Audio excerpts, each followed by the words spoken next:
No. And we're live. Oh, and we're live. Okay. Oh, we get the fingers off all these. Okay, Matt, behave. Mm-hmm. It's always me. Well, I mean, you are the child of the group. That's okay. Man, we went live. And I'm the oldest too. That's crazy. Oh, What? like they say, it's like that old adage, age is, they say age, what is it? Age is just a number. Mm-hmm. I think it's a word too. Oh. Why can't I hear somebody's YouTube? I don't think you can Not hear mine. anybody's YouTube. My YouTube's muted. Yeah, I'm muted. Special Officer Duty report. I can hear it because it's mine. Oh boy. It'll be one of those days. One of those days. You are the weakest link. Yeah. That was my second moment of blaming y'all for something today. Yeah, and it's him. Yeah, he was had some choice words for us earlier today. He told me he blamed it on us. We weren't even there. And we didn't even do it. I had a bunch of choice words for you guys today. So I was in the let's go get the show started. Roll the intro. There we go. Yeah, roll that beautiful beat. At least we hit live this time, Okay. Yeah, we're actually live and not thinking we're live. Hmm. All right. Here we go.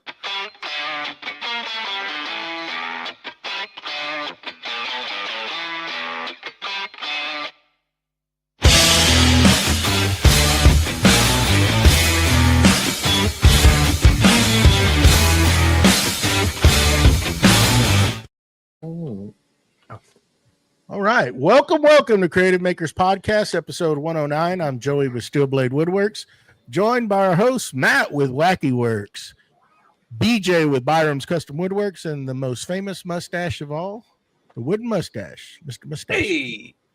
How's it going, guys? It's going. It's going. Definitely Another going. Sunday. Another Sunday. It's Good to be back. Mhm. Good to be back. Little spicy down here in old Texas. Yeah. 79 is the high today. It was awesome. Hey, can we just go ahead and mute him?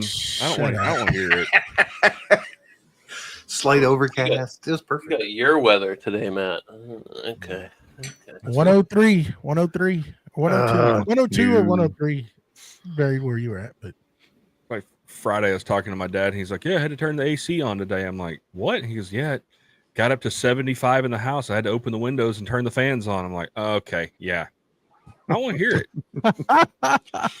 Truck said it was 100 degrees outside. I'm like, "I want to hear it." oh, wow.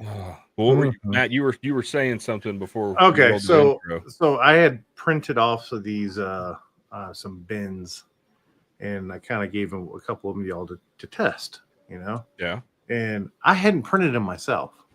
Hmm. And so I batch printed these things. I printed a bunch of them because I wanted bigger bins than what I usually Fill the have. bed Yeah. up. Yeah. And I went out and I'm carrying a bunch of these things out to the shop, and I get them all down, and I start putting them all in, and they don't fit. And I'm like, these guys didn't tell me a thing about this. And I just started raising. I was mad. So mad that I yanked one of the sustainers out and pulled the front off the the pull drawer. Oh, I was mad. And then kind of find out, I take a look at it, and I guess the power went out while it was printing, and it offset over by 3 lines. oh. So the whole entire thing was off. So now it's longer than what it's supposed to be. So it wouldn't fit. And it was only one batch of them. Yeah, but how long did that batch take to print? Well, it's been taking about 12 hours total. So, Jeez, 12 hours down. mm-hmm. But so Dang. that's what I'm printing them right now. But I was until I figured that out, I was frustrated with y'all. Trust me. They fit perfectly in my sustainer. So, Yeah. A UPS is a wonderful piece of kit to have with your printers. Uh-huh. Yeah. So He'll That listen was- one day. He'll listen one day and get one. Yeah. That's all right. I'm pretty sure Steve could put a link in the bio for you. They probably could. There you go. Tyler would say, yeah. Well, when you do that, you need so much space around the other objects. I know what Tyler's saying, but Yeah. We just like to, like he said, you just like to fill that plate up. And I said, yes, I do. Fill it. You paid for the whole plate. You're gonna use it, right? Exactly. yeah. It just makes him cringe every time he sees something. It's like, why do you just like filling that plate up, don't you? I said, yep, absolutely. If I can fit 100 on there, I'm going to fit 100. He's like, you need to print by object. Okay. I watched this woman today talk about that. She had a printer I've never seen before. It's like 4 foot by 6 foot printer, 3D printer, and it had a nozzle on it that was about that big around. It was ridiculous. Well, she had a bunch of them, but that was the one I saw. I was just like, holy cow, what are you running through that thing? But yeah, she had the whole entire plate. Just I want it this big so I can do this. And I'm like, holy cow. That's ridiculous. Wow. All right. Yeah. All righty then. Mm-hmm. So let's get into this. Okay. Into that Let's do beautiful, it. beautiful Don't be segment that scared. we like Don't to be call Don't be scared. What's Glue with You, sponsored by the wonderful and beautiful Boss Dog Blue. Used a little bit of that today, but we'll get to that. And, I thought about changing it up a little bit, but let's not mess with a good thing, right? Okay.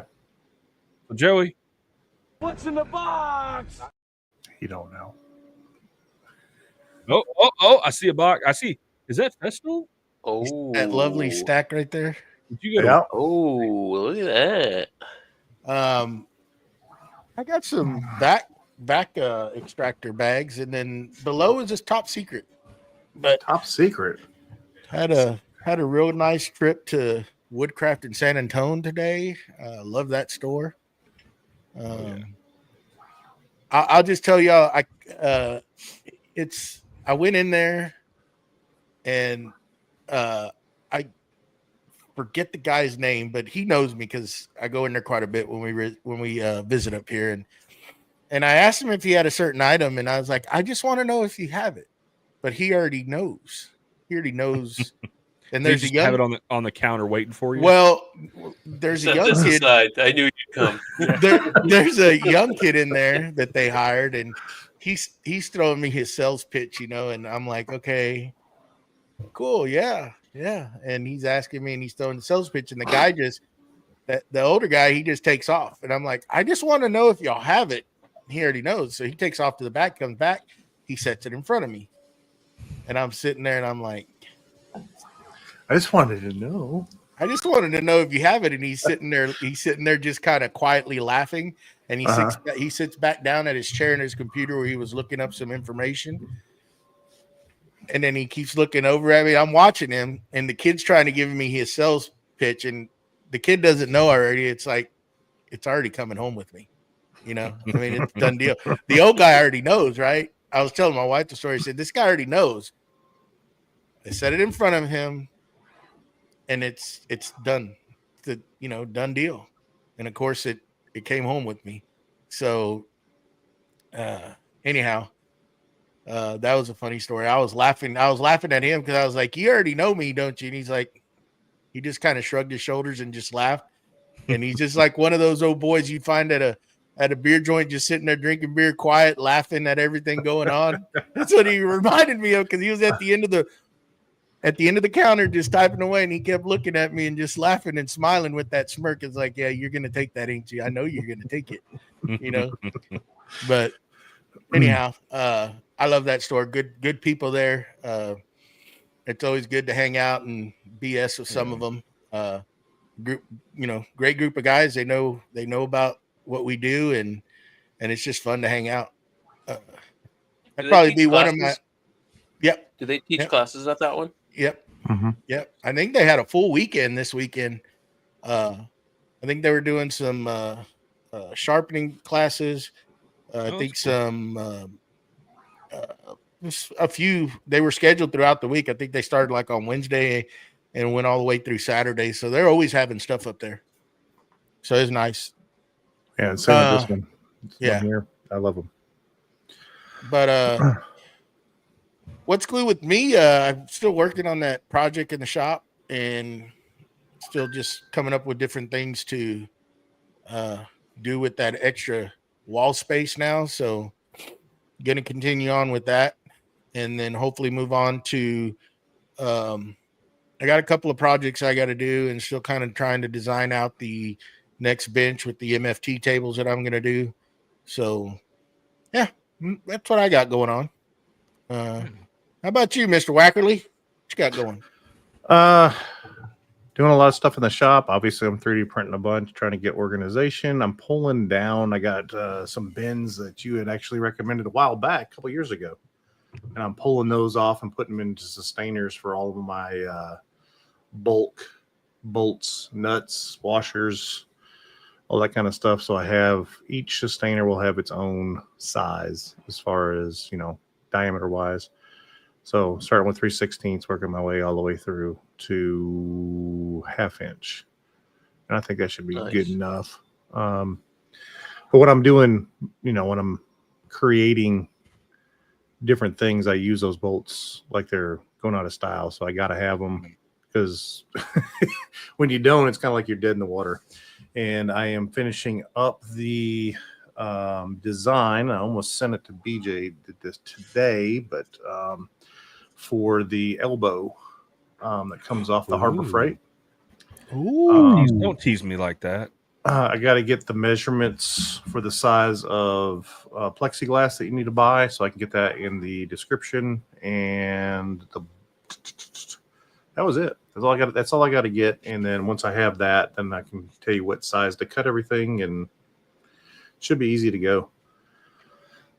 It's pretty much snap fit, and then there's 6 screws. Really? That's it. Yeah. No bolts, just 6 screws. So very nice. Trying to get that taken care of so I can get that out the door, and then I'm going to go right into the clean out box right after that, so I can get that done.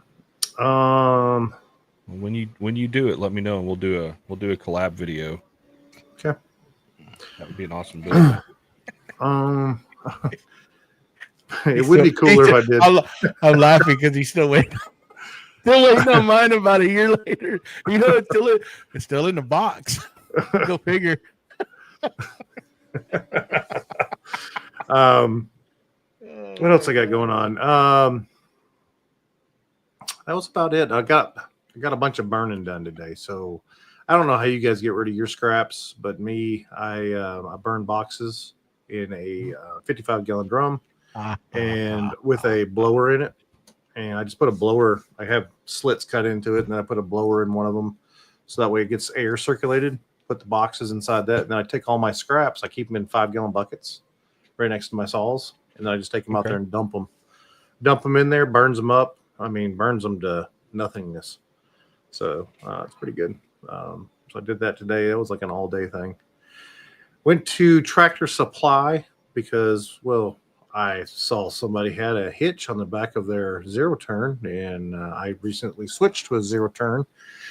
So I wanted a hitch on the back of mine to pull my my sprayer so I could spray. I haven't sprayed my fences in 2 months, and so they're kind of kudzu around here. Grows fast, about 2 foot a day. So, so I got myself a hitch for the back of it.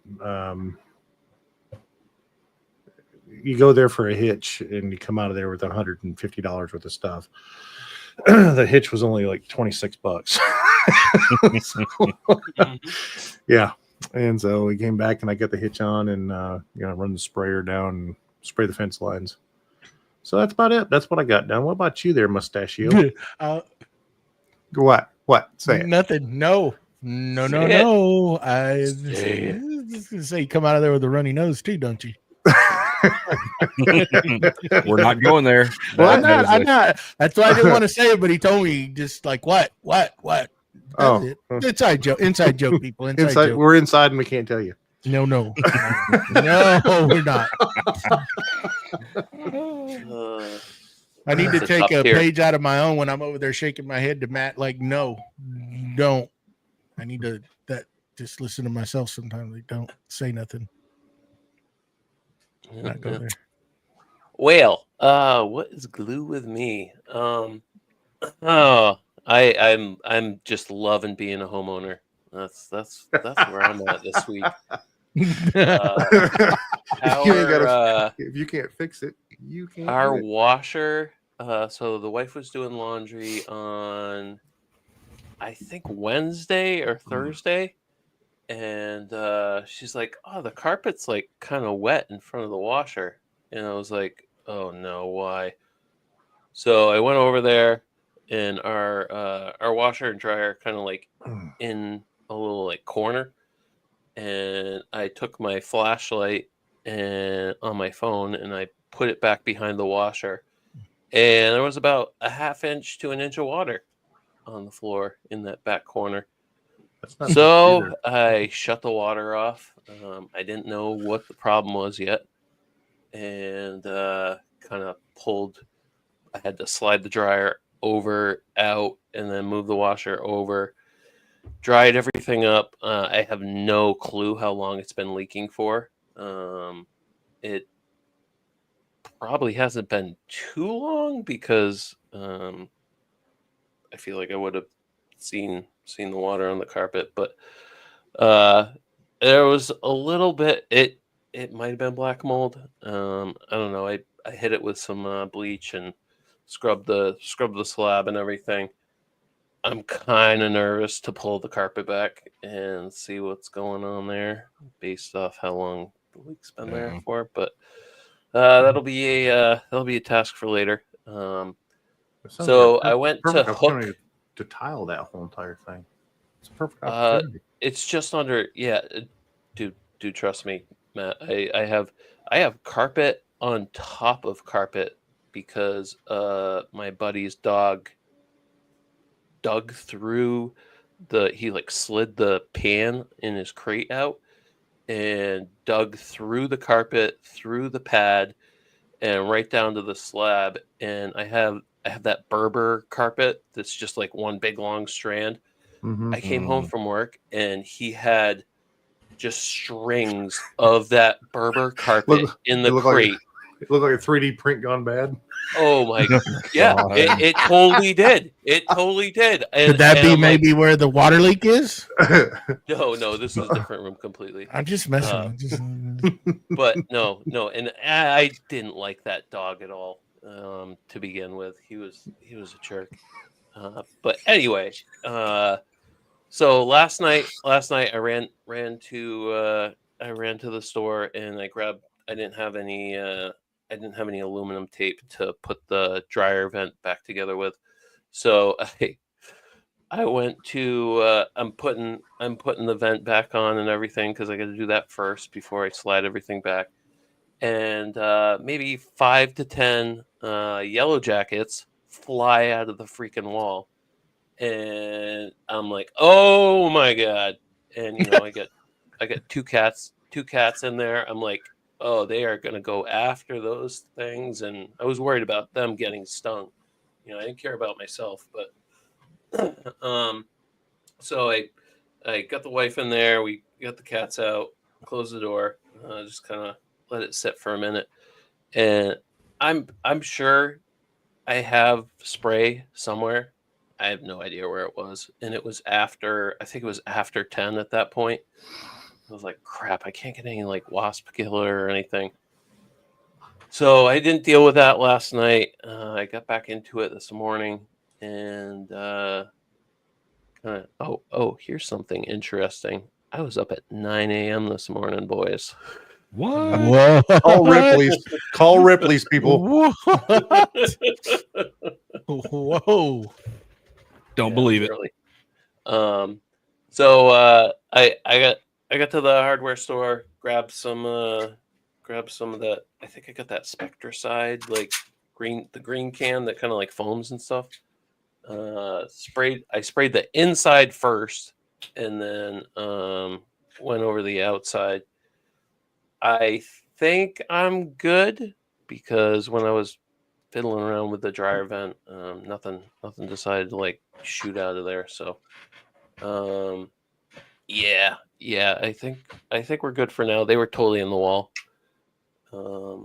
but we're doing wash. It turns out the little like drain, the drain hose had a little crack in the bottom of it, so it was Oh, just cool. Good. slowly pissing water. And got a new one. And of course I did like 3 separate trips to the big box store for individual. So a small project. Well, individual items, just like got the aluminum tape last night.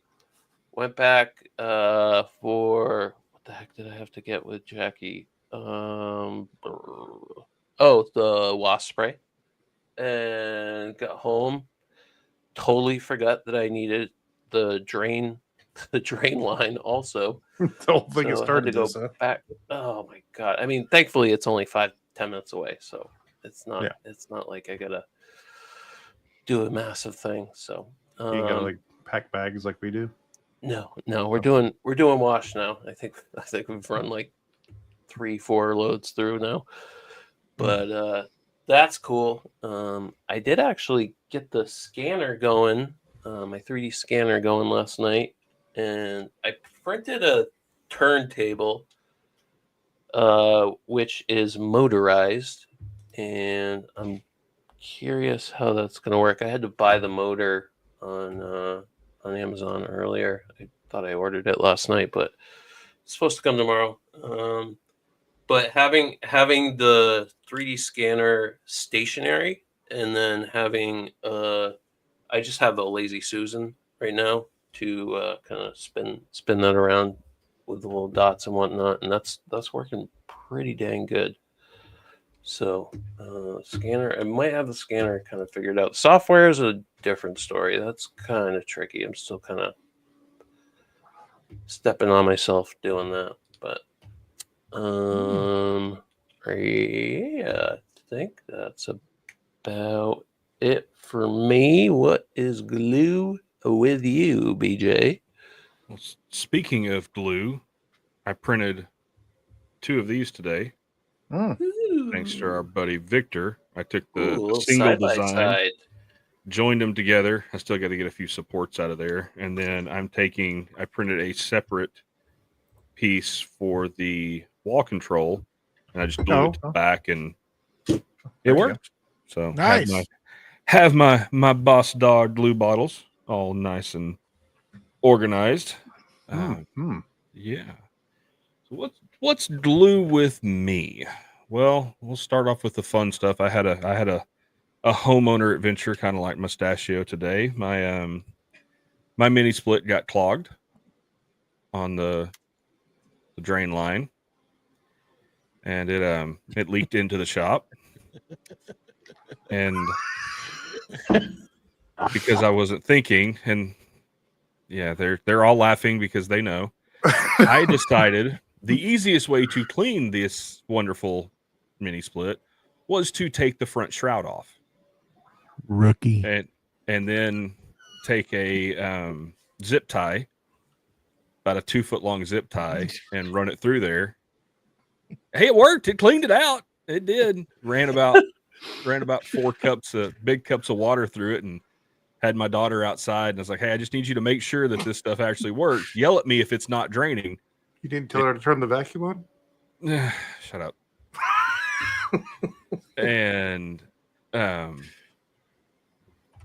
she's like, oh man, there's a bunch of black stuff came out of it, and it was just dirt and dust and stuff that had gotten up in there. But I took the opportunity while I had it apart, cleaned off a bunch of stuff, cleaned off the fins, and all that stuff, got all the dust blown out of it, and cleaned up really nice and all that. And downside was, in about the 30 minutes to an hour it took to do that, it went from 75 in the shop to a little over 80, 82, 83.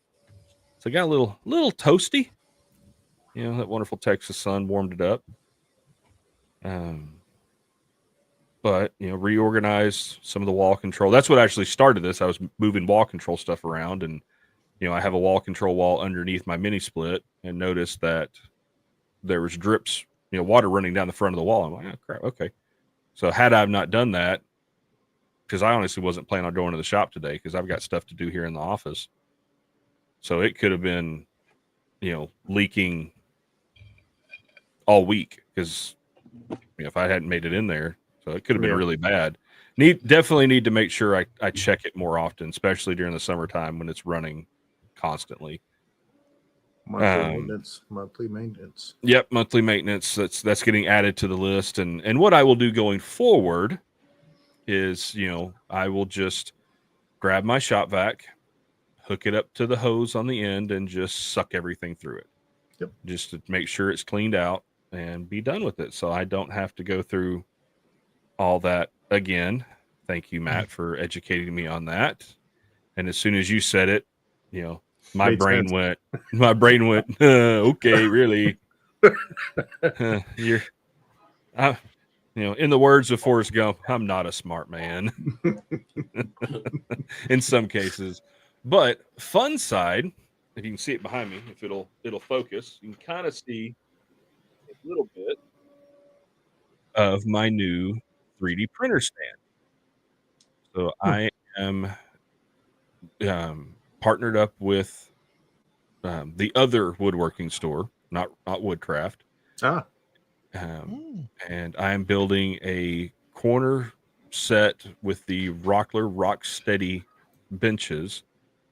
So I'm going to have a full, you know, 3D printers on top. I'm going to do drawers for all of my filament to get them off the wall. And instead of actually, the design I've got right now is instead of doing drawers with bases, it's just going to be the drawer glides with a plywood frame and then 1/2-inch EMT conduit running across it.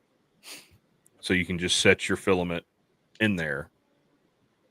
And based on measurements, I know I can get 3 levels. Yeah, so and that's what I've got up here is I've got the EMT conduit. Mm-hmm. Based on my measurements now, I can do 3 levels of drawers, 2 rows deep. So a lot of filament down there. Nice. Doing that. Talked to Steve. We kind of talked it over last night on the call, on our Saturday call. Because the way that corner cabinet's set up, you know, with those big cabinets, you tend to have a lot of dead space in them. And so things kind of go in there and die because they get shoved to the back and get lost. And so the plan is I'm going to do one center set of drawers that come out, or shelves or whatever, that are even with the door. And then on either side, we'll have like long-term storage that's only accessible from the wings. Because I'm not going to put dividers. I'm not going to put plywood up on the middle section. So you can reach that stuff. So just stuff that I don't use a lot, it can kind of go in there, you know, to get hidden. And then, yeah, it's going to be cool. You know, it's going to be a fun to build. Downside is, you know, as long as that build takes, my 3D printers will be, you know, out of action. But, you know, the plan is to, you know, get it knocked out in the weekend if I can. I'm off next weekend, so Saturday morning I'm going to get up and go to the big box store and get me about 4 or 5 sheets of plywood and be good to go. There you go. But yeah, other than that, that's what's glue with me. And we did want to make another announcement because Boss Dog Wood Glue is still running their 30% off sale on the triple pack. Yep. So if you want to go pick you up, you know, a little sample pack of their glue, you can get on the website, you know, bossdogglue.com, right? Yeah, bossdogglue.com. Mm-hmm. They're the triple pack, and it is the clear, the tan, and the brown, 30% off. And honestly, those are my 3 favorite. The clear is, in all honesty, become my favorite glue to use. I absolutely love the clear, but it's nice to have all 3. Say that again. It's your favorite color, clear. Yeah, I mean, it works. I know what you're saying. I know what you mean. I know. Yeah, lack thereof color. You made him blush, Matt. Look at Yeah. those rosy red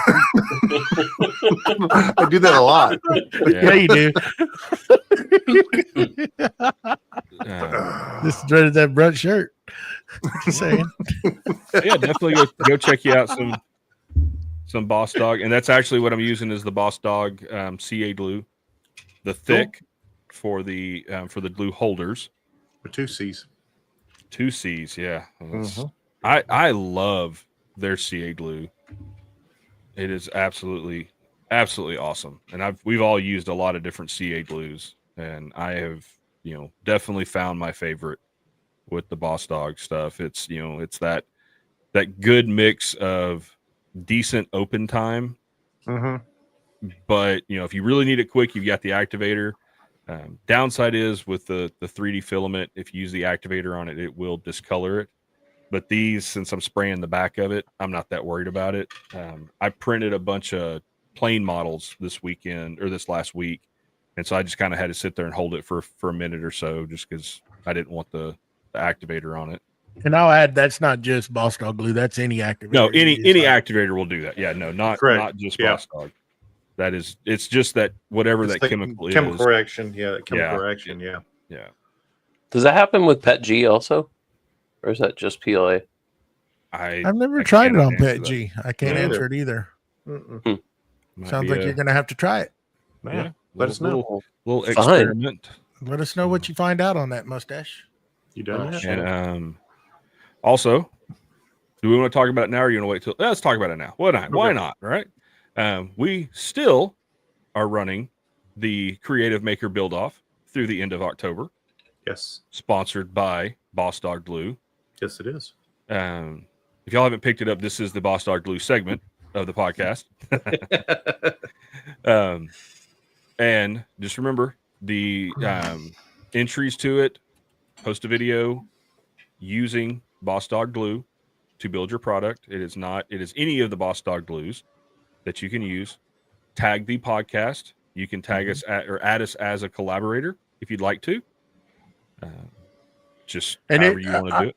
Can I add? It would be great if y'all add us as a collaborator so we can keep track of it. Please, preferably as a collaborator, because it makes it because we can reference back to our page and see what's actually going on. So yes, please add us as a collaborator. And I'm pretty sure Nick would be cool with adding him as a collaborator too on the project. So you can do. I don't know can you add 2 collaborators? No, you can't. It's either one. Either one. For the contest, add us as a collaborator, but tag Boss Dog Glue so he can see it too. And then we'll go from there. And then come November, we will judge the projects. Sorry. And the winner will get a nice little care package from Boss Dog Glue. There you go. All right. And we'll roll this over to Mustachio. Got some people we want to thank. Sure do.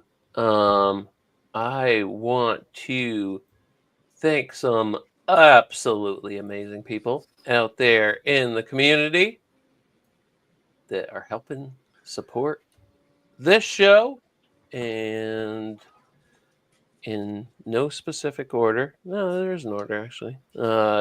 Scott from Willow Creek Lumber, Don from What's Next Woodworking, Victor from Whim Designs, Tyler from Forge 3D, and last but not least, Steve from Steve I Design. We thank you 1,000 times. And if you would like to hop on in and support us, you can go over to patreon.com/Creative Makers Podcast and pick your tier of your choosing. I'm not going to tell you what to pick, but that top tier is pretty good with what you get. It is. So we thank you in advance. If you want to go over there, and to everyone that's supporting us, you're awesome, and we love you. There you go. Mhm. Platonically, we love you, but yeah, we love you. I mean, did y'all see? I want to throw this out here because Victor has he's been helping us out with these Duluth caddies, and they're probably going to be part of the giveaway at some point, right? He is working on a new CA glue holder, which is going to be awesome. There you go. Awesome sauce. I've got the old one. I'm excited to see what the new one looks like. Yeah. Well, let's get into this beautiful topic. Sure. Maybe not. Yeah. Don't get too excited, Matt. Okay. Maybe not. Good night, everyone. Yeah. All right. That was Thank fun. you. All right, I'll see you next week. It was great. Wonderful. We got a topic this week of shop electrical do's and don'ts. Just a disclaimer. We are not electricians. We're not electricians, and we are not giving you any kind of electrical advice. Nope. Please reach out to a certified electrician to do any type of electrical work in your shop. And if you are not savvy or comfortable doing it, do not do it. So, Nope. just wanted to throw that out there. Buyers, do not think you know, unalive. and- Unalive. That's another one. Don't touch Yep. it if you're not comfortable. Yep. It's very dangerous. So just wanted to put that out there. So we thought about talking about this because this comes up quite a bit. We always changing things in our shop, and people build new shops, and it's kind of those are the key things to think about. Not only for what you currently have, but what you may have in the future. You need to plan out accordingly because once you start getting into bigger equipment that requires bigger power, you start getting into 220 volt, and you get a crazy idea down the road that you bring a 3-phase equipment in, and you can't literally do that. You have to get a phase converter. So you want to plan on stuff like that. Yeah. You want to think, don't think, oh, I'll never do that. Famous last words, I will never do that. And then you find out that, I should have done it. And now you're talking a lot more money. And maybe you may not even have that capability. So it's always great to check what your local providers can actually give you in your area. So plan out accordingly because it can save you a lot of money because electricity nowadays, wire, all the components are very expensive along with everything else. But that is one of the big costs in building a new shop is electrical. So we want to kind of just talk about what we've ran across and maybe give you some ideas of things to think about. And who wants to start it? So I'll start it because I don't know if this kind of came from me talking about the new tool that I'm getting or attempting to get, because I was kind of that mindset when I built my shop. All my tools were 110.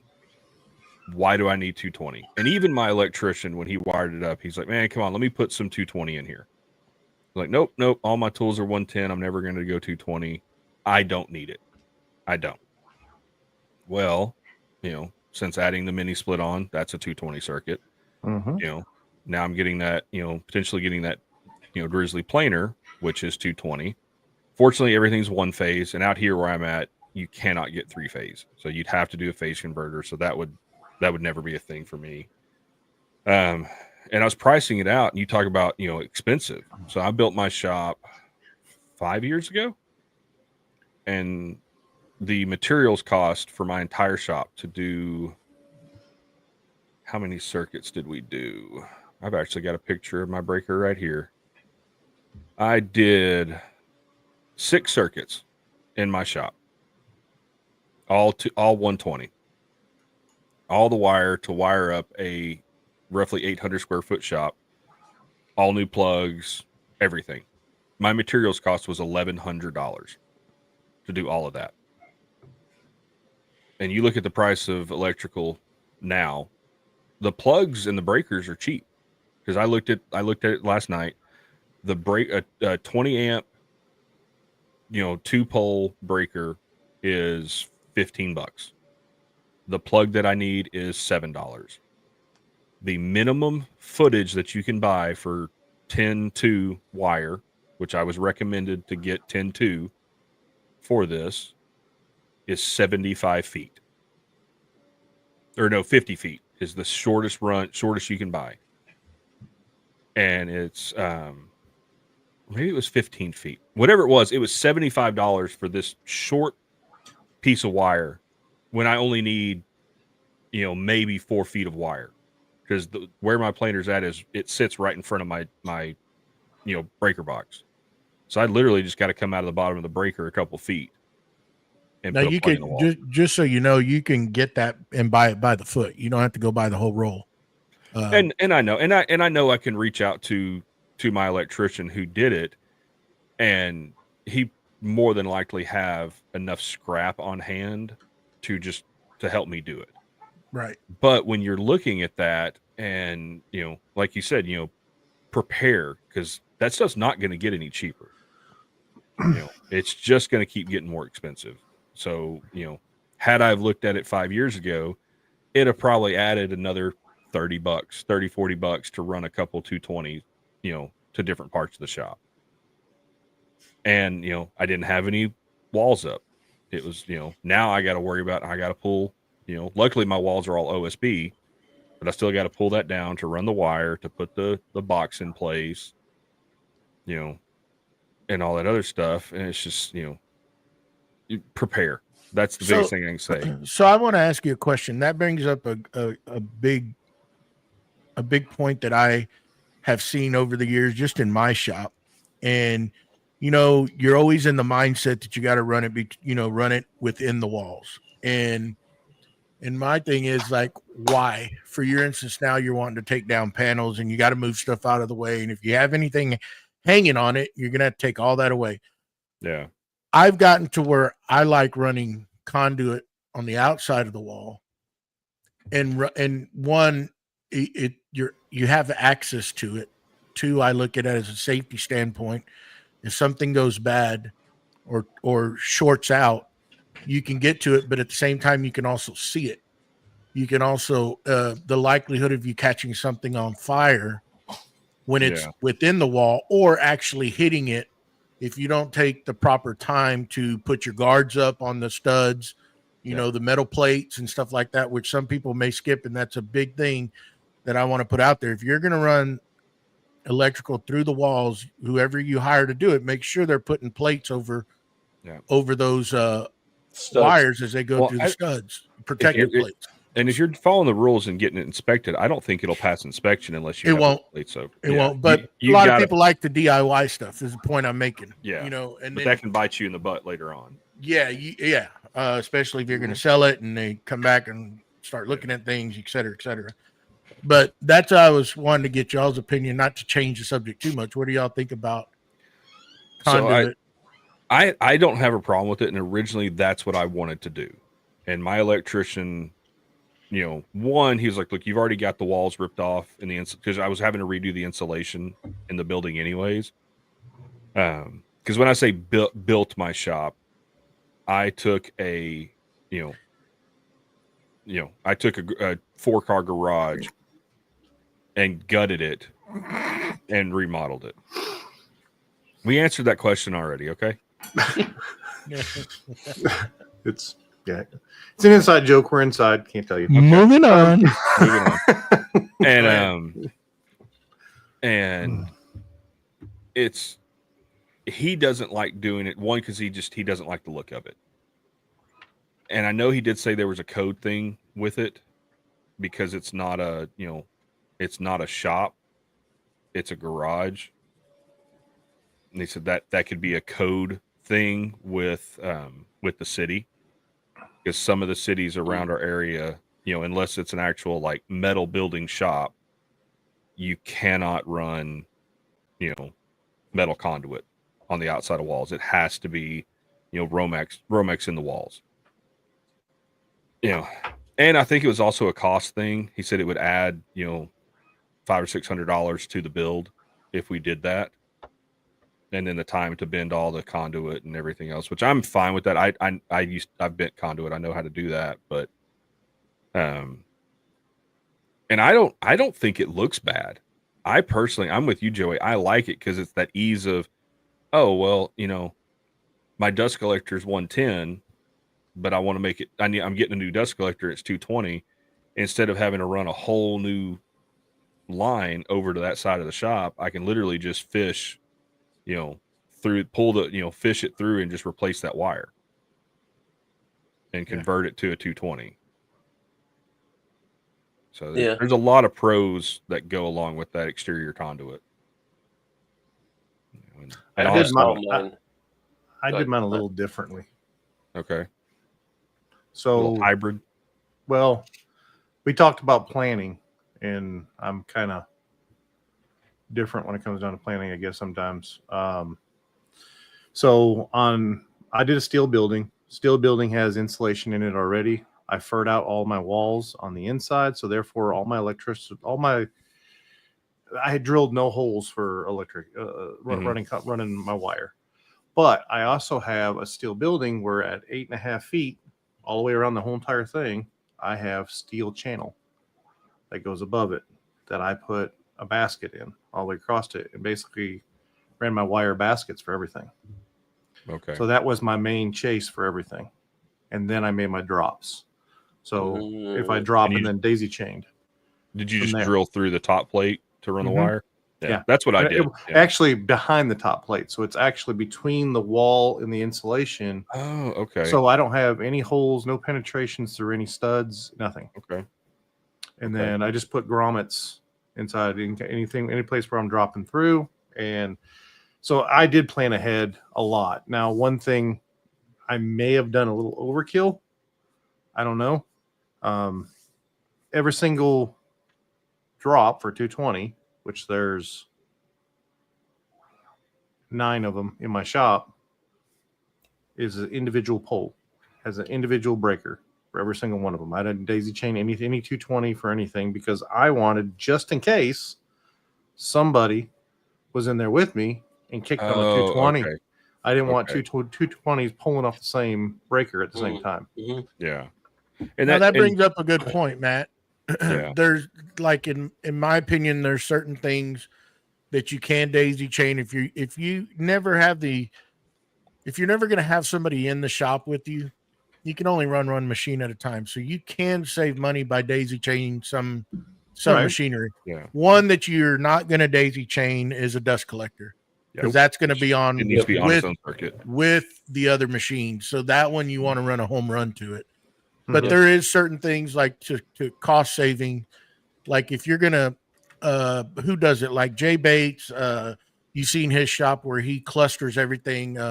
Another one is Jason Bench. They all cluster. They have islands of machines, and if you're gonna run one at a time, then you can come down with one circuit and just have it to where you can daisy chain the plugs and have everything plugged in, but you're only gonna be able to run one.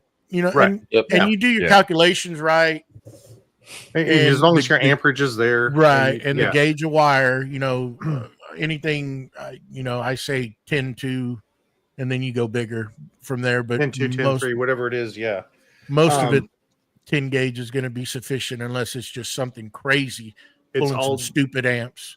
And it also depends on your length of your wire. So if you have a long run, if you have a 1,000-foot shop over there like Joey here, and you're running up to 220 from one end to the other, you might have to boost your wire size to be able to carry that current that entire distance. And now I don't know what it is. I'm not a certified electrician, so I wouldn't know. But I did do mine a little differently with that. Where every single 220 has its own dedicated home run. Yeah. And a home run is basically it's got its own surge, its own breaker. Yeah, for every single one of them. Well, and go ahead. And then every single, I stopped at 6. You're allowed to go up to 8 in Georgia, code 8. Good God, plugs. I'll think about it a minute. But anyways, all the plugs I only have 6. So every 6, and they're spaced off at 6 foot around my shop. I have its own breaker as well. For 110. Yeah, for 110. Okay. Yeah. Is that So, a 4 but gang? also, Is that a let's- 4 gang or is that 2? That's 2 gang. So just to kind of put a deal in there is also is, and it also is dependent on what your actual service is. Mhm. So just because you run home runs to these machines doesn't mean you can run them all at Yeah, the same true. time, because you're ultimately limited to what your input into that shop Right. is. And I know for some people this is just basic and they know that, but there may be some people that listen to this that don't know.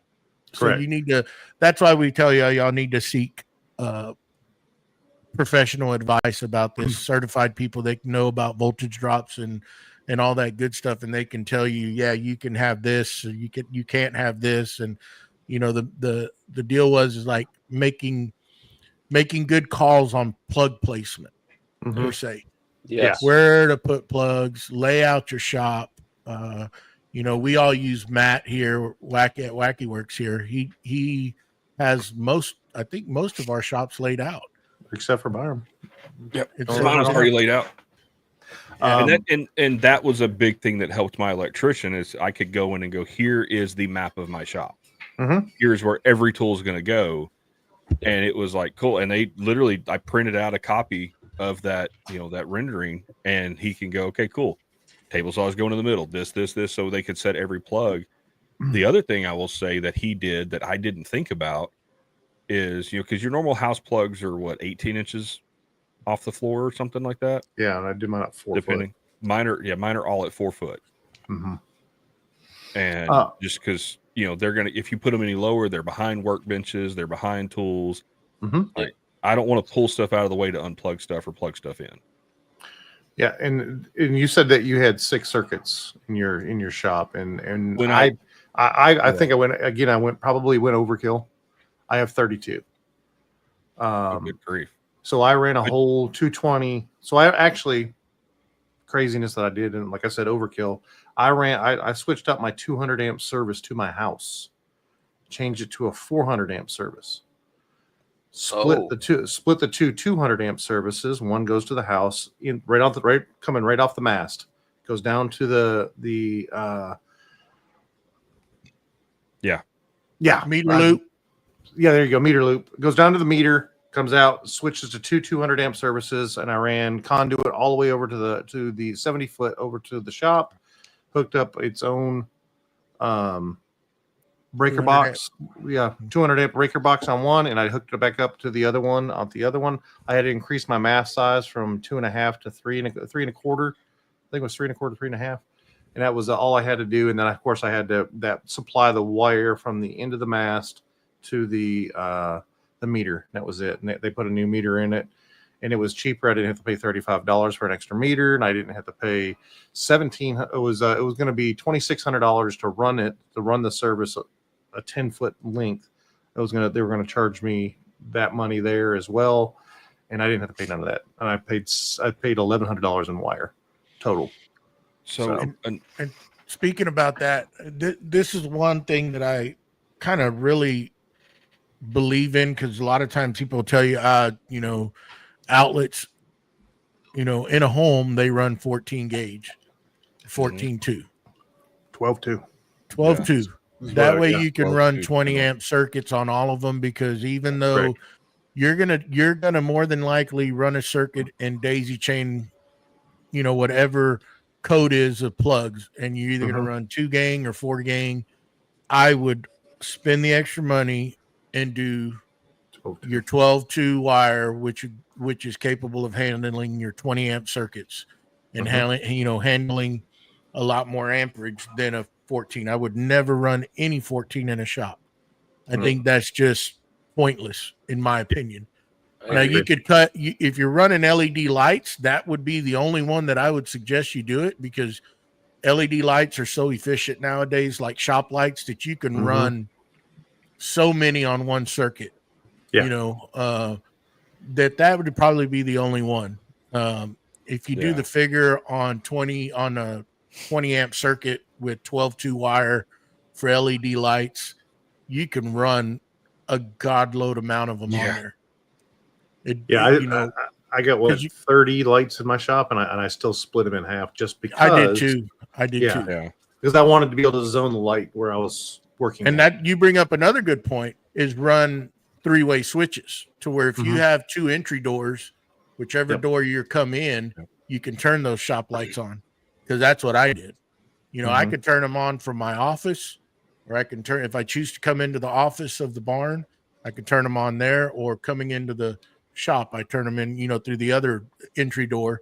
I can turn them on there, and 3-way switches are easy to hook up. And, you know, if you know how to do it, do it. If you're not comfortable, hire somebody. Yeah. I mean, you're going to pay a little extra for a 3-way, but it's better. It's But and if you don't have the capability of wiring up a 3-way switch, because say it's an existing building, smart switches are a wonderful thing.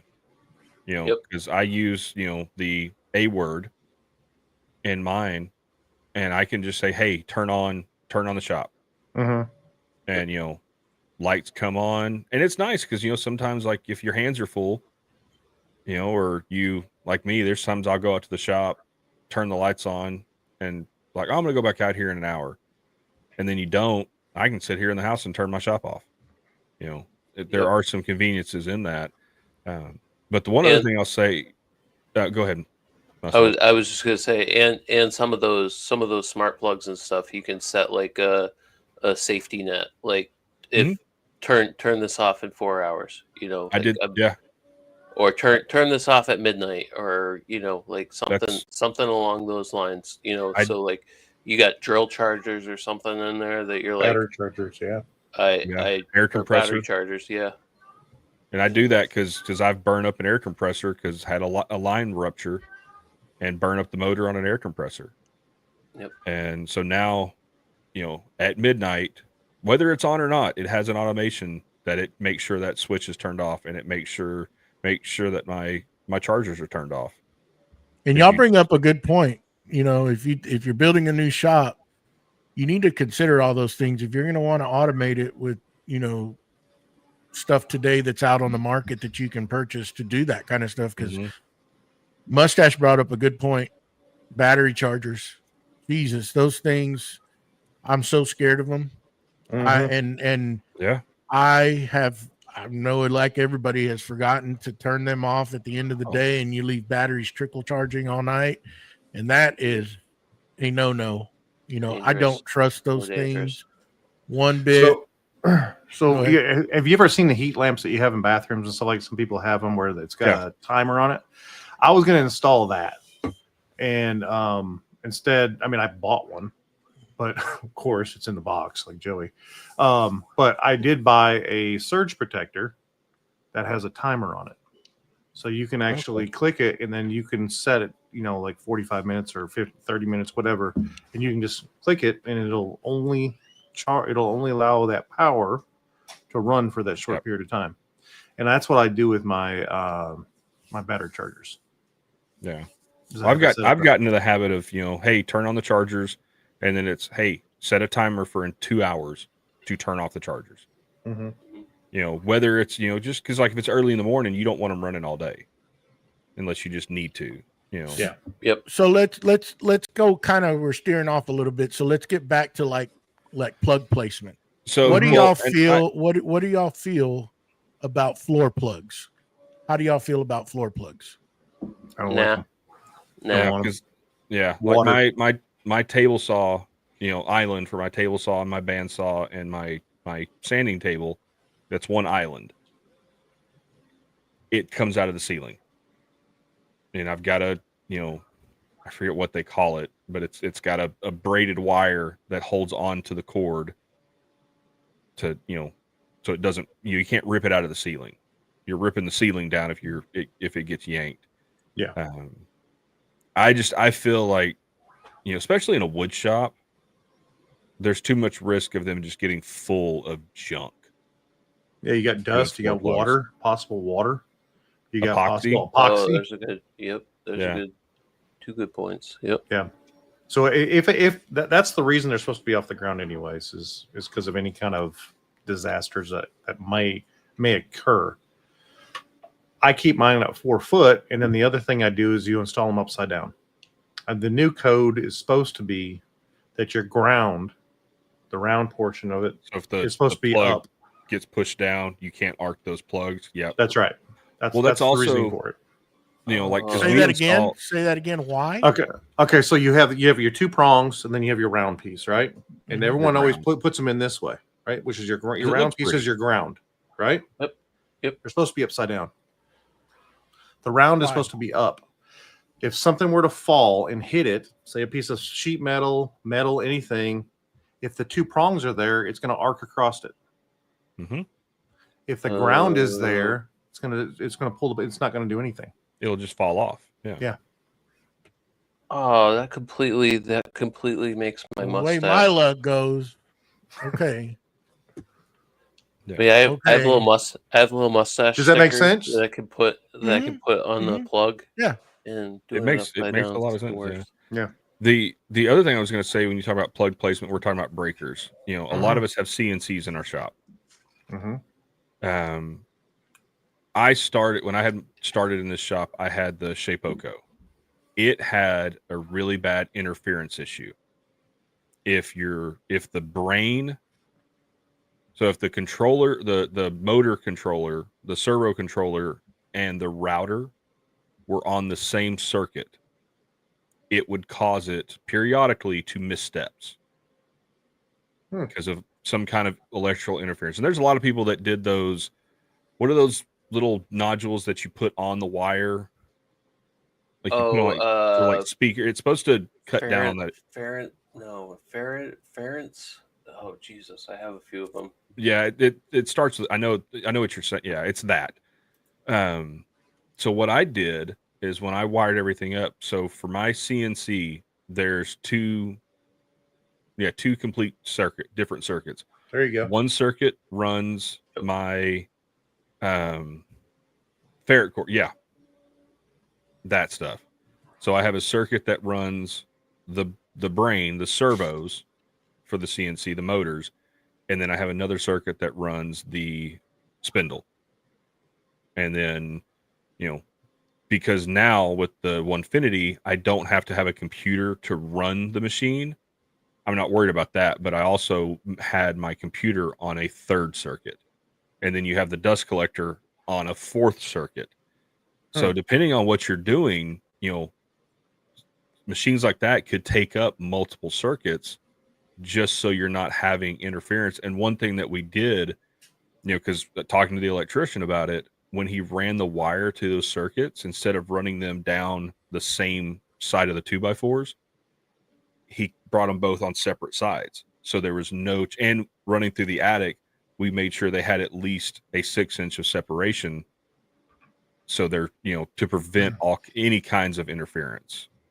Because, and you never know, because your electric coming into your building. And that's another thing, is having like a voltage regulator for lasers and CNCs and stuff like that. Even 3D printers. That's why, all my 3D printers, and I think Joey, you do the same thing. And, they're on those UPSs, to regulate the voltage, because a lot of times the electricity coming into your house or into your shop, it's dirty, and it can fluctuate, which can cause problems. I know when I had my CNC plasma table, about once a month, something would die in the computer, because if it dropped below a certain voltage or went above a certain voltage, it would kill it.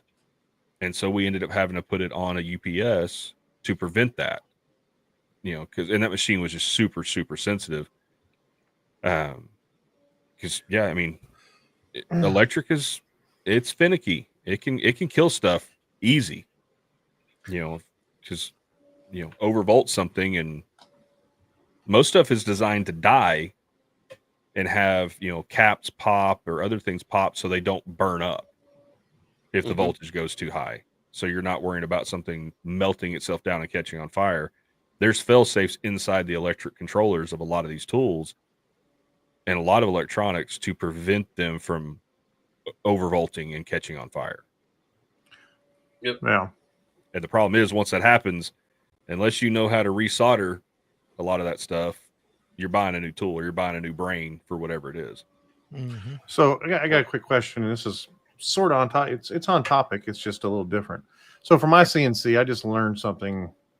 I mean, I knew about it, but I was kind of leery of it because I didn't understand it completely. Yeah. You ever seen those right there? Yep. I've seen it. I can't remember what it's for. Nope. So Key? I have a water pump on my spindle because mine's water cooled, right? Yeah. I can plug this with speaker. It's basically a speaker wire. All it is a signal transmitter, and this is a plug to plug it into, like the Masso. VFD. yeah, like the Masso, and I can click it. Then I can click a button, and it'll turn the power switch on to a surge protector. So like my pump will automatically kick on, my vacuum will automatically kick on, Mhm. and then it'll run for us. You program it to whatever you want it to run to, and so these little things right here, and I had to figure out what they were, but a little speaker wire goes in the back of it, and then you plug it in the Masso, and then I plug it into the surge protector onto certain switches, and then I can go through and turn on certain switches to turn on the pump to get it circulating, get it going, and then it'll automatically turn on the shop vac. Or you can have it programmed where it automatically does that. But these little things right here, I bought 4 of them because you do one for each end. But yeah, just I just got it in the mail the other day. So Yeah. Well, that goes back to that automation side. The less things you have to turn on, if you can have, that's why I the upgrade to the VFD to the spindle over a router, the fact that now it does it all for me. It sets the RPMs, it does all that stuff. But well, then you that set also it up, goes, but it does it. It does well, what you want it to do. yeah. I program it, but it, I mean, I wish the myth of CNCs and lasers were true, and I just could think it, and it would Push do a it button, for it me. does it. And it would just exactly. design everything for me. I'm You just still push a waiting button. on that technology that they told us we had 20 years ago, because that's what CNCs did. They were just magical machines. That did all the Maybe you work can for us. add that to your mini split. Yeah. Anyways, moving on.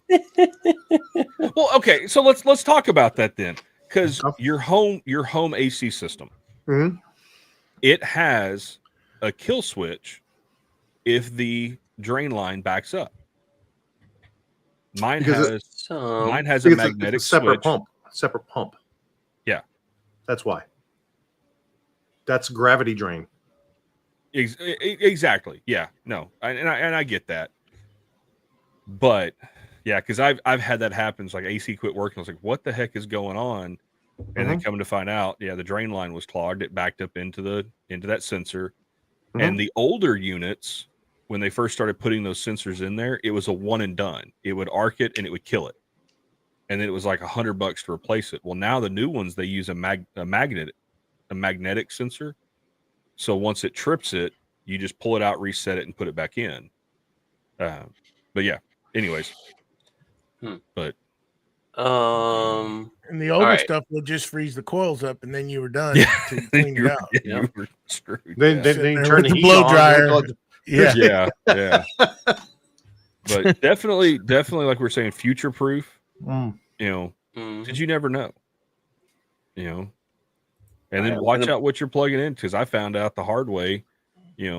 Back when I had a window unit, if I was charging my golf cart, had the window unit on, and had my lights on, that was too much for that circuit.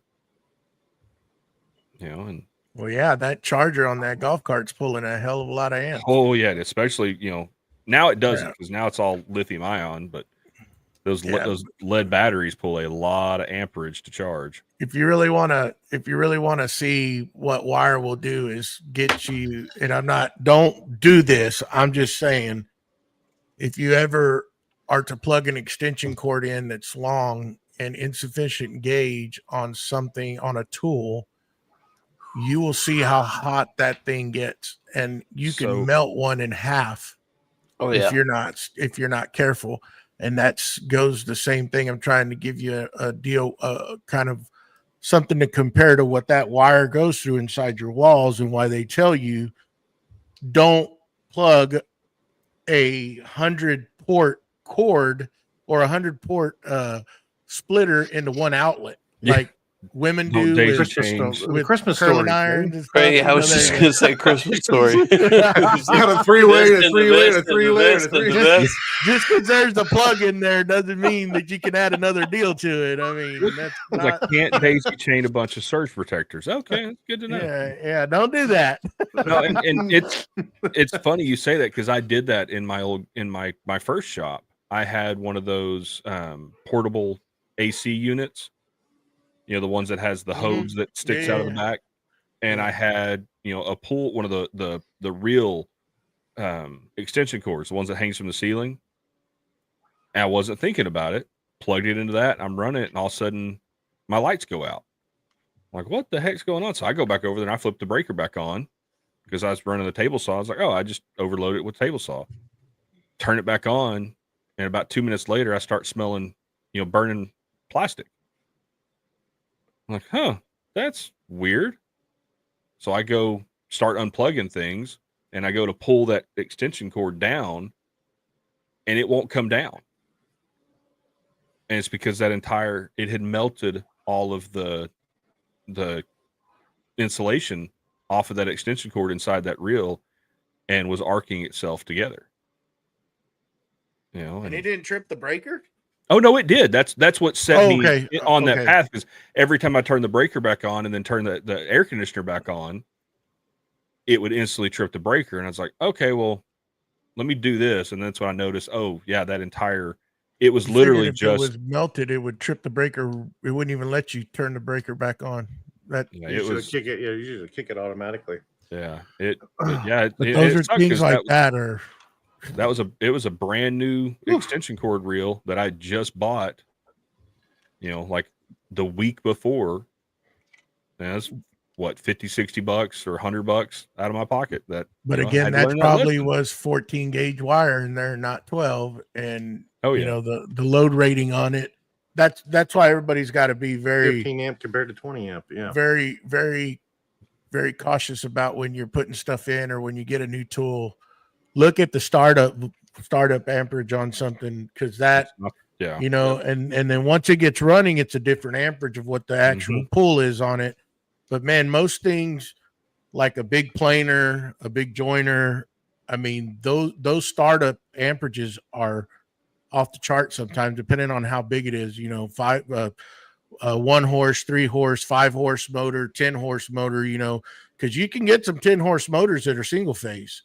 And that thing will pull some amps and at startup, and you better have the right stuff wired correctly, because it'll get you in a bind quick, Yeah. So we get back to where we were talking about with your placement and stuff like that. And we touched on it about the 48 inches. When I say 48 inches, I did 48 and a half to the bottom of the box. And it's because I'm lazy. I'm going to be quite honest with you. You didn't want to cut the I only wanted to cut one side of the plywood, so I laid all my plywood on the bottom. So my whole shop is 3/4 inch plywood. And so I plywood, and I put a 1/2 inch spacer at the bottom, so my plywood sat down, went over it, and it touched the bottom of the box. And then I just had to cut the U out for the box itself to slide down, because I'm lazy, and I put 1/2 inch spacers. We laid plywood, we screwed it all in, and then if you look at it, Matt, what standard height for a cabinet? 32 inches, right? Or 34 and a half? 34 and a half, I believe, right? 34 and a half, yeah. 34 and a half inches. And if you use any kind of, somewhat of a countertop or a workbench top, if you go crazy like we do, 1.5 inch, 2 inch, so you figure that, and then whatever you like to space your uppers off of the top of that surface, those plugs will fall in just right. Now, you always need to take into consideration when you build this stuff, like if you're going to want to put like wall control, for instance, back there, are those plugs going to be, so you got to plan accordingly. But plugs being low, unless you're going to have let's just say underneath your miter saw station, you're going to put an extractor. There, you'd probably want to tee off and put a plug down low, so you don't have to try to figure out how to get that power to it. But that's what we go back to, plan it out. know where things are going to go. But 48 inches, I mean, in a shop, that's a great thing because you're going to have counter space everywhere along in that. Yep. And you don't want them down low because then they're pointless. Exactly. I mean, especially, and the reason I did, the 48 inches is I thought of anything I'm going to have on the wall, I'm probably going to have it at that level. If I'm going to put backsplash up my wall, I want to make sure that I don't have to, go around I couldn't help it. I know you couldn't. Oh. I'm gonna take us on a little story here. Okay. When I bought my house, Mhm. my shop had one outlet. Nice. And I had an electrician come over. I had those the 60 amp with the screw in like light bulb style fuses. Knob and tube. Not knob and tube. 58.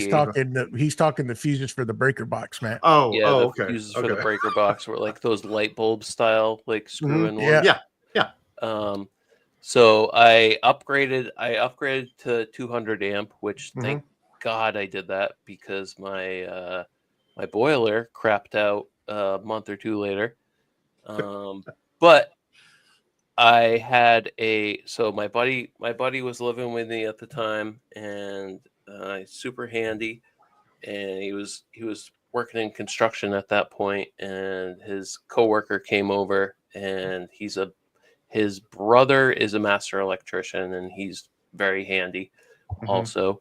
And I was like, oh yeah, I need to get a couple outlets in here. He's like, oh, I might have something on the truck. Here, hold on. Literally runs 2 4-gang outlets in my shop in like 30 minutes. And he does that every single day, and that's his, get it done, whatever. That would have taken me way longer than that. But I had to put in, we were talking about the automation kind of stuff and whatnot. I had my dust collector up outside of the shop in unconditioned space at one point, and I decided to run a home run over to the wall. I put one of those Wemo smart outlets, or one of the smart switches, which you can press. You press once to do something, so that turns the lights on. Or if you do a long press, it'll do another kind of thing. So I got over to the outlet, or I got over to the switch with 12.2, and then I wanted the outlet that was up where the vac was to have one outlet on all the time and the other outlet run off the switch. And I didn't know really a lot about electrical, and I was talking with my brother, and he's like, oh yeah, you actually need 12.3 because you need that extra wire to do that other electrical outlet.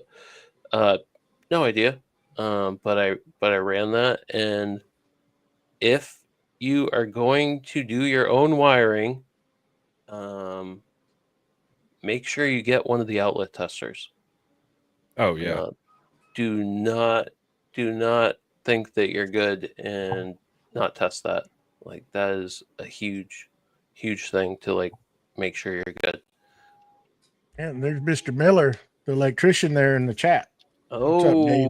Hello, sir. And there's a lot of people out there in the maker community that know they can give you some advice and tell you. Dave is one that I've leaned on before, and I feel that other people have too. And they could tell you what not to do, and no, don't do that, or what kind of gauge of wire do you need to run to a 220 CNC, and what not to use, and then things like that. I mean, you could reach out to certain people out in the community that actually do that for a living, and most of them are gracious enough to tell you what not to do. That's why we tell you, don't do it yourself if you're not comfortable. We don't suggest you do it. Hire somebody. My job that I do for a living, is somewhat relevant to that. I know how to do it. I don't have a problem. I'm not, it doesn't intimidate me. I don't get scared. I just know to take the proper precautions and make sure everything is off, and you test it and it's good to go, that it's not energized. That's one thing. Do not open a box up. If you don't know what you're doing, do not mess with it. Yeah. Don't touch it. I just thought of something. If you are putting a brand new breaker in, you're probably going to have to take that front panel off and expose everything. Do not touch that center spot, because you are going to die. You will get electrocuted. There's a lot of amperage going through that one thing, and Lots of stuff because in like there. that part is the breaker that docks in to your electrical line. That's your bus do bar, buddy. Not Mhm. touch that. So I'll bring up you reminded me when they were redoing our home. We were totally renovating, and I walked in one day after work just to go see what the contractors had done, and I noticed a black spot on the sub panel inside the house on the top corner that actually holds that cover. Well, you could see there was some discoloration in there, and I started investigating some more. And I took the panel off. I took the cover off just to see what the heck's going on here. Well, these idiots, that's where the main wires you're coming in from the outside come into the breaker panel. Mhm. And when they were screwing that panel on, the cover, they went into one of the primaries and blew that freaking, there was a hole. It was like just arcs just went everywhere in there. They screwed into it. How nobody got hurt, I don't know. Long story short, I met them there the next morning, and I made them change everything out. They tried to pass it to where I wouldn't see it, Yeah. But they were not happy with me. But they blew that whole freaking dang corner, almost blew it out. But they tried to cover it up without me seeing it. But something caught my eye in that corner. I don't know if they used the wrong screw, that it was longer, and it reached that wire and it went through the plastic coating, and it arced out. It grounded out that primary on one of the legs. One thing I'll say, if you're going to do this stuff, one of the best purchases I ever did is I bought a set of electrician's screwdrivers. The insulated screwdrivers. Yep. And anytime I mess with electrical, that's the only things I'll use. Just because, and I've even gotten to the point, like if I'm, working on the back of my laser or working on a tool, getting in there, even if they're unplugged, I'll still use that. Because the thing is, working with certain things, like even like computers and stuff, if it has a capacitor in it, even if it's unplugged, capacitors can hold a lot of power. Oh, way after they're unplugged. A long time after. And I've seen it back when I worked in the TV business, not doing, make one wrong move and you arc a capacitor and it's done. And that is a lot, depending on the size of that capacitor, that is a lot of freaking power. Yep. And please don't go do the backhand test. Don't go do that. Go spend $5-10. You can get them at the big box store. You can go to Harbor Freight and you can buy a cheap little detector. It's like a little sniffer, little wand that you can run over everything and it'll light up red. And that means like that's danger. Green means okay, but don't go and do the backhand test. That, if you don't know what type of voltage is there, one, it's either going to blow your hand off, or two, you're going to stick to it and they'll find you there. The backhand test you won't, because you won't rip the wire. Well, you don't touch. Yeah, if you're lucky. But of course, a voltage goes through your body and it looks for ground, and the worst thing it can do is stop your heart, and you're done. So don't do that. They don't take a lot to do that. Yeah. Don't do that. It's very dangerous. I have seen like one-aught just go completely red when it arced to molten metal within a second. And Yeah, that's how don't quick take it it is. Right in front of my face and blew up. And that's when you really know that is something you do not mess with. I mean, you need to be very careful around that kind of stuff. So, See, I'm just of the mindset there's a lot I will do. Like I'll change out plugs, I'll change out light switches and stuff like that. But if I have to get inside that panel, and I am fortunate. I have a very good friend that's an electrician that lives down the road from me. And he has no issue swinging by the house after work and hooking something up for me. But it's just because that, like Mustache was saying, that panel, that's the spot that can kill you, because that is where all the power's at. Yep. And even working now in my shop, because it's a sub panel, I can kill the power to that panel. And so I don't have to worry about it. I know that panel is completely dead, so I can do whatever I want to in it. Yep. But even, in the house, like you don't want to kill the whole house just to add a breaker or to mess with the breaker. And it's just like y'all correct me if I'm not, but a true sub panel will not have a main breaker to kill the panel where you still have power up top, right? You're going to be coming off. You can kill if the sub panel is coming, like my sub panel comes off of my main panel. So I can kill the power at my main panel to that panel. So like in my shop, what I made them do, and they looked at me crazy, I put a 200 amp main panel on the outside of the shop. And then I came in off of that into a 200 amp sub panel inside. So I just walk outside to the outside of my shop and I will kill everything from that point on, right? It's still hot on the lugs, but that's on the outside. Everything below that panel and in the sub panel inside my shop is dead. And of course I test everything. I don't just use a sniffer. I'll use a sniffer. I call it a sniffer. It's a voltage detector.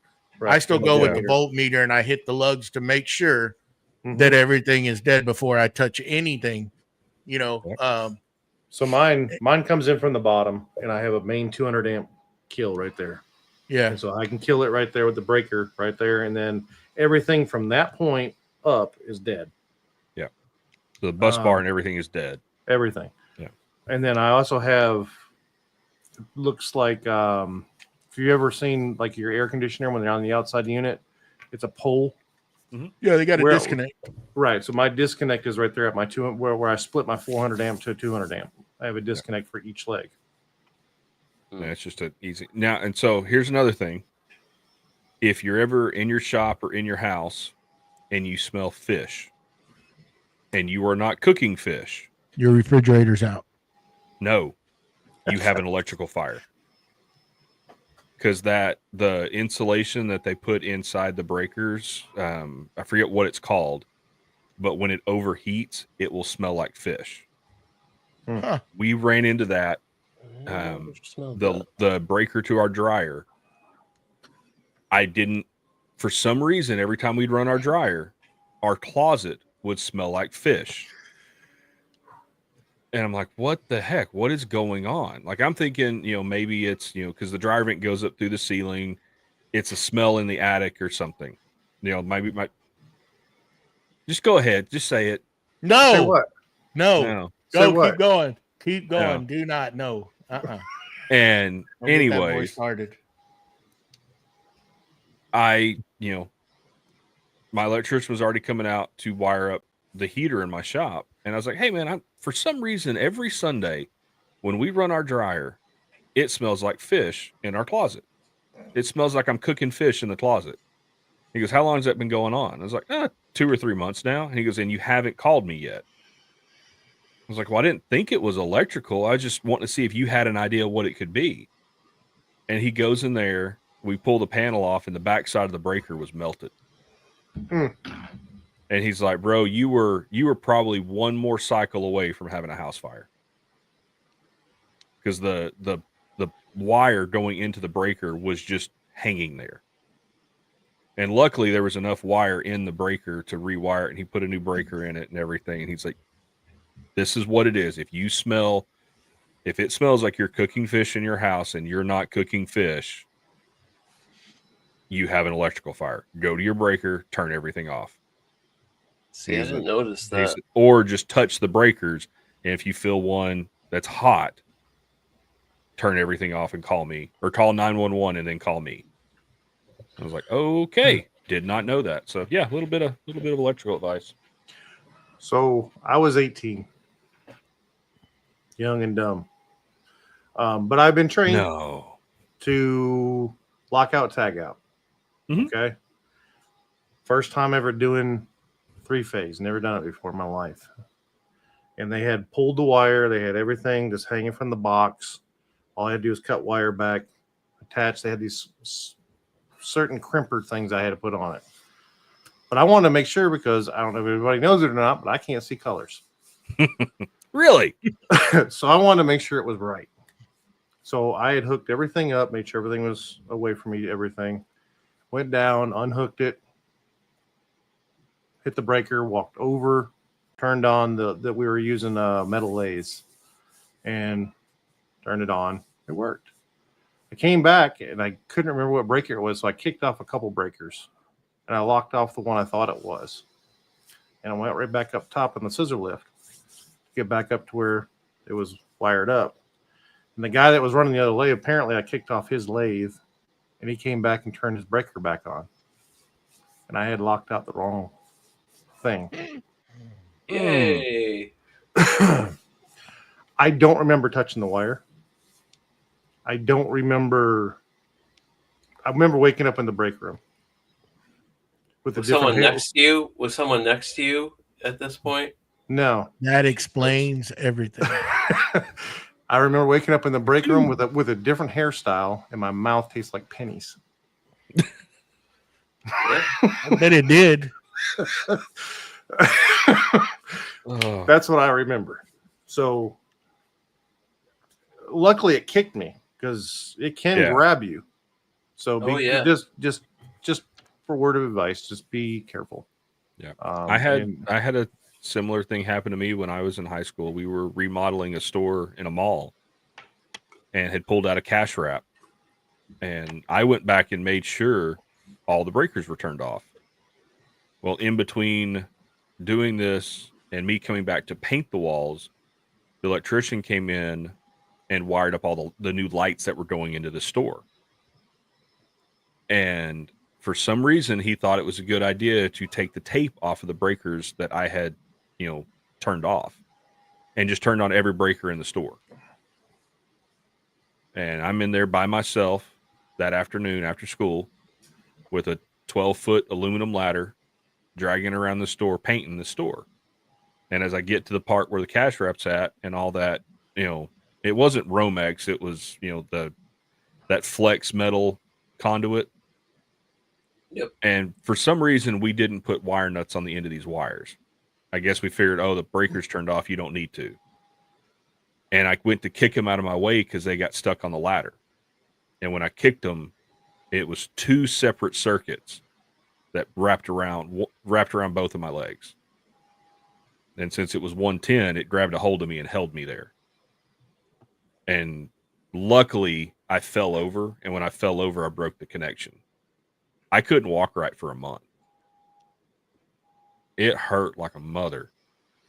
And I just got to thinking, it's like, man, had I been there for who knows how much longer, it could have killed me. Yep. And yeah, so that's why exposed wires, I'm overly cautious about. Well, you never know. we kind of went off the rails there a little bit, like we usually do. But what? Hey, just giving safety precautions here. Well, it's not to scare everybody, but just proper planning of your shop to save you money, laying out your tools, and just plan for the future. Always plan for the future. And if you think that I'm not going to do that, if you get more involved again, you probably will. The more involved you get with this hobby, or maybe starting a business, whatever, you need to plan accordingly, and plan everything out, lay it out, put enough power in your shop if you can, whatever your budget is. Be like He-Man. I got the power. And the worst thing you want to do is just put too small of a sub panel. Yes. Put something big enough that'll allow for growth, so you don't have to pay again, because they do charge you dearly to come and change those out, and Mm-hmm. and it's just best to do it from the get-go, even though you may have a 30 space sub panel or whatever you end up getting. You have room to grow, and I for one, I use Square D. Mm-hmm. That's what I like, because those always been the most reasonable breakers to buy. They're very accessible to get. They don't break the bank. Single pole 220 amps are usually around the $5 mark. I don't know. I haven't priced them in a while, but they're usually around $5, $6. They might have gone up now with the price. Everything's gone up. About 15 now. If you're going to get a double pole 220, those get up there depending on the amperage. There's 20, 30s, 40s, 50 amps. They go all the way up to whatever. I don't know exactly how high they go, but I know 100 amp is one that you can get. But what's that? I said, geez, if you're running something that needs 100 amp, you got a serious tool. Yeah, I have one in my shop. So, but it's, you just got to plan everything accordingly, and just, sub panels for the most part are not expensive, and you can get, what they call home kits that'll come with a certain amount of breakers with them. Mm-hmm. Those 200 amp sub panels, they'll usually come. Square D, I know, sells them, that you get X amount of 220 breakers and X amount of single pole 20 amps and whatever. But it's always planning out, making sure if you're going to run 4-gang, 2-gang, and most of the time, if you're going to hire a professional, you just need to give them a kind of a mapping of your shop and let them know, this is what I have. These are the lights that I want. And they'll be able to tell you, okay, especially if you're going to hire somebody, they're going to bring all the materials, and those guys are really efficient and they know how to do it. And you don't waste a whole lot. But if you're somebody that likes to do it yourself, again, we're not telling you to do it. Seek a licensed electrician. Yeah, and I don't know. At least just have it inspected. Yep.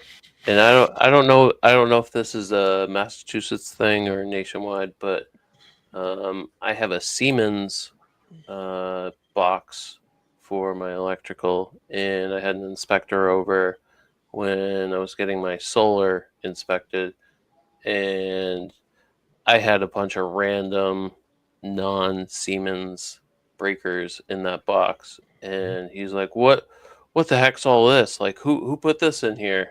And I just kind of like looked behind me. I was like, I don't know who the heck put those in there. Here when I bought a house. I'm gonna have to fire him. But I don't know. I don't know if that's a nationwide thing or. Yeah, you have to match the breakers to the brand of the box. Yes. Yeah. I mean, and there is crossovers though. There is some certain breakers that will fit in other brand boxes. And I don't know what the code is in certain areas of the country. It could be different. It could be different state to state. Well, it can be different county to county. Mm-hmm. In some cases. Yeah. Massachusetts just sucks. I'd say that's a good discussion. Yeah, we got a little off topic, but it's okay. We brought it back. All I can say is remember, Boss Dog's got a sale on glue, so go buy some. 30% off. The Creative Makers build off is still going on. Yep.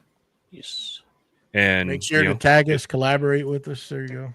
And if you want a chance to win some Boss Dog glue before the giveaway, before the contest ends, join up as a patron, because we do a patron giveaway every month. Every month. Boss Dog wood glue. We give Boss Dog the carte blanche on that. He gets to pick out what he's giving away, but from what I've seen, everybody gets a pretty cool little package. So if you want a chance to win something, jump in as a patron.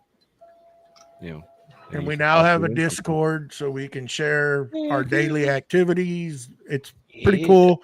We got a cool upcoming kind of like a tutorials type session, and we're going to build a library that Mr. Wackerle came up with, and Training. we're going to training. Yeah, let's call it training. That are going to live there for the Patreon members, and it's going to go to certain tiers only. So we still have a little bit to get ironed out, and then we'll update the Patreon tiers and do all that stuff once we're going to implement it into the podcast. And it's going to be a cool thing. We're all well versed in a bunch of different type things. So we're all going to be doing some teachings ourselves. Plus, we're going to get other makers in the community to come in and hold training sessions for everybody. And that'll be a cool deal to have. Matt's been wanting to do this for a long time. And we're going to finally implement it in once we get all our ducks in a row. And it's going to be a good thing for our Patreon members. And hopefully grow a lot more with everything else. And we thank everybody for joining us today and being with us and supporting us, especially our Patreon members. Thank y'all. We greatly appreciate it. And anybody else, anything y'all want to say? I know we got almost a month until the Texas Woodworking Festival. I will be there. So if you're in the Texas area, or if you just want to I mean, there's other reasons to come. I mean, just saying, gosh. And me. If you are coming to the Texas Woodworking Festival, shoot me a message. Let me know you're going to be there. I'd love to meet some of our listeners and patrons in person. That would be awesome. Maybe he'll give you a ball cap.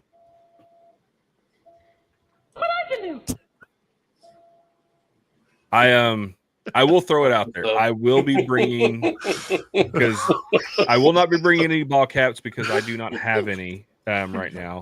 But if you come up and say hi, I will be bringing a bunch of the mini skulls to give away. So you could potentially leave with a mini skull. There's also a chance if you catch me early enough in the weekend, because I'm going to be bringing about 10 of the standard skulls.